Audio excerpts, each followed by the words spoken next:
Senhor presidente, eu quero tratar de dois temas. O primeiro, rapidamente, apenas comunicar a Vossa Excelência, aos demais deputados e à sociedade em geral, que com a assinatura do deputado Sidney Leite, que acaba de assinar o requerimento de constituição de uma comissão parlamentar de inquérito para investigar as causas do apagão em Manaus, nós alcançamos as 8 assinaturas, 1/3 dos membros da Casa, e o requerimento será protocolado hoje, pedindo que Vossa Excelência cuide com a devida diligência do referido projeto, no sentido de que possamos oferecer uma resposta à sociedade. Quero repetir que não é uma proposta de investigação da empresa federalizada Eletrobras, e sim uma proposta de investigação das causas que provocam apagões na cidade de Manaus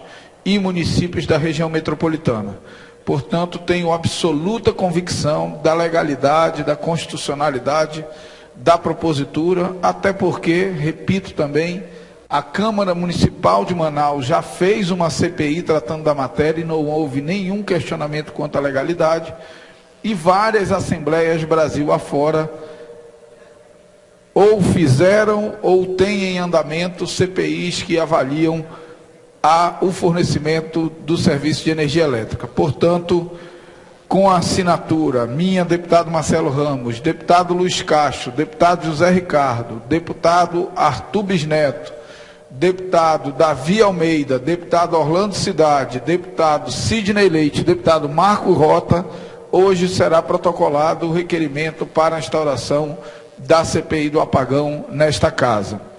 Mas, senhor presidente, senhores deputados, eu quero aproveitar ainda este pequeno expediente para parabenizar o doutor Alberto Simonetti Cabral Filho, eleito o novo presidente da Ordem dos Advogados do Brasil, numa eleição que aconteceu na última sexta-feira. Da mesma forma, registrar como valorosa a participação dos advogados, doutor Odenei Savalente, ex-presidente da OAB, e doutor Miqueias Fernandes, ex-deputado estadual, que também concorreram à presidência da OAB. Mas eu aproveito o momento de homenagem, de saudação, de desejo de boa sorte ao doutor Simonetti Neto e a todo o seu grupo, a toda a sua chapa, seu vice-presidente, doutor Marco Aurélio Choi, demais membros da mesa. Aproveito a oportunidade para dizer que muito trabalho terá o próximo presidente da Ordem dos Advogados do Brasil. Eu ontem precisei, por conta de alguns processos antigos, quando ainda atuava como advogado, ir ao Fórum de Justiça e pude perceber, deputado Zé Ricardo, o quanto sofre o advogado, a precariedade, a ineficiência e a absurda burocracia no funcionamento do Poder Judiciário no Estado do Amazonas. Atos simples, atos que deveriam ser feitos de ofício, tornam-se atos demorados, que exigem paciência, que exigem presença permanente do advogado nos balcões das varas. Mas o que mais me surpreendeu, deputado Zé Ricardo, foi o que aconteceu ontem à tarde. Depois de um bom sofrimento pela manhã, nos balcões das varas na Justiça Estadual, deputado Luiz Castro, eu precisei de uma providência do plantão judicial criminal e recebi o telefone do plantão, tanto um celular como um telefone fixo. Passei a tarde inteira ligando até 4 horas da tarde e os telefones do plantão não atendiam. Eu larguei o que estava fazendo e fui até o Fórum de Justiça. Chegando lá ao Fórum de Justiça, deputado Fausto Souza, recebi a informação de que não tinha ninguém no plantão judicial criminal. Plantão, repito a palavra, plantão, plantão judicial criminal. Não tinha ninguém ontem no plantão judicial criminal. A sala do plantão criminal estava fechada. não tinha um servidor, não tinha juiz. E a informação que recebi lá da única pessoa que estava atendendo no plantão civil, que era ao lado, era que tinham nomeado um, depois tinham nomeado outro, e no final não nomearam nenhum nem outro, e não tinha plantão judicial. Como pode funcionar um poder judiciário que não tem um plantão judicial? Qual o caminho para o cidadão que ontem precisou de um plantão judicial criminal à tarde? Precisou de uma medida de urgência num processo criminal ontem à tarde. Qual o caminho dele? Reclamar para quem? O plantão estava fechado, a sala trancada, não tinha juiz, não tinha servidor, não tinha nada, deputado Luiz Castro. Portanto, eu quero pedir providências do doutor Ari Moutinho, presidente do Tribunal de Justiça, do diretor do Fórum. Isso é uma medida inaceitável. Inaceitável. E que se aconteceu ontem, é porque o sistema é falho e passível de uma falha tão grave como essa. É óbvio que a grande maioria dos juízes são pessoas dedicadas, diligentes, que cuidam até de muito mais processos do que são humanamente capazes de cuidar.